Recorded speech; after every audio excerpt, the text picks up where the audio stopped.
Cockroach Janata party కొందరిలో ఆశను కలిగిస్తే మరికొందరిలో భయాన్ని కూడా క్రియేట్ చేసింది. అయితే ఇల్లు అలకగానే పండగ అవదని కొత్త పార్టీ ఎంత అర్థం చేసుకోవాలో, కడుపు నిండితే కొత్త ముద్దకు తావుండదని ఇప్పటికే పాతికిపోయిన పార్టీలు కూడా అవగతం చేసుకోవాలి. పొంచి ఉన్న ప్రమాదాలపై కొత్త పార్టీకి అంచనా ఉండాలి. దేనివల్ల కొత్త పార్టీ పుట్టుకొచ్చిందో దానిపై ఇప్పటికే ఉన్న పార్టీలు ఫోకస్ చేయాలి.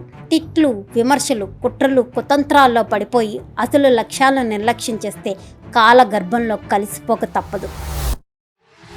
కాక్రోచ్ జనతా పార్టీ సోషల్ మీడియాలో ఒక సెన్సేషన్, రియల్ వరల్డ్లో ఒక క్వశ్చన్ మార్క్. డిజిటల్ మీమ్స్తో ఆన్లైన్ ఫీల్డ్ను షేక్ చేసిన ఈ బొద్దింకల దండు ఇప్పుడు పొలిటికల్ గ్రౌండ్లోకి వచ్చేసరికి అందరిలోని ఒకే డైలమా, నిలుస్తుందా కుప్పకూలుతుందా అని. ఇలా అనుమానించడానికి కారణాలు లేకపోలేదు. పాలిటిక్స్ అంటే కేవలం మీమ్స్ కాదు, ఇది ఒక నిరంతర పోరాటం.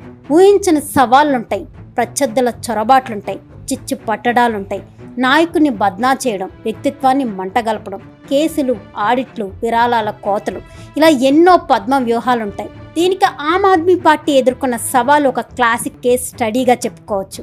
ఆరంభంలో ఆప్ సిస్టమ్ని షేక్ చేసింది.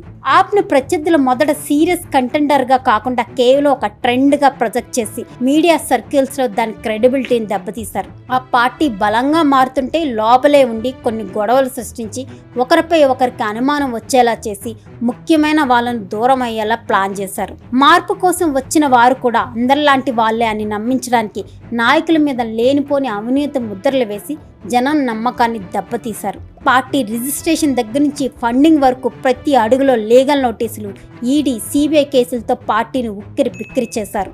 న్యాయపరమైన చిక్కుల్లో పడేసి నాయకత్వం పూర్తి సమయం కోర్టుల చుట్టూ తిరిగేలా చేశారు.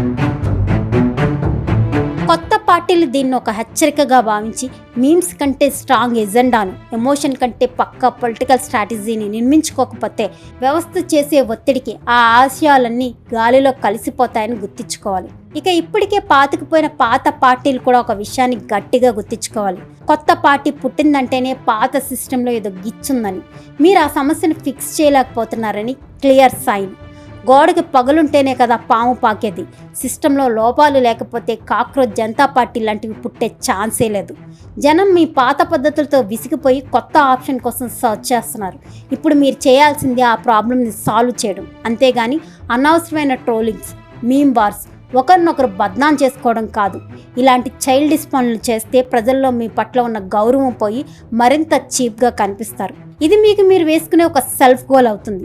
జనం ఎప్పుడు ఏ పార్టీకి అన్ఇన్స్టాల్ బటన్ నొక్కుతారో తెలీదు. మరి దీనిపైన మీరేమంటారు? ప్రజలు కోరుకుంటుంది కేవలం ఒక కొత్త పార్టీనా, లేక వ్యవస్థలో ఒక నిజమైన మార్పునా? కామెంట్ చేసేయండి.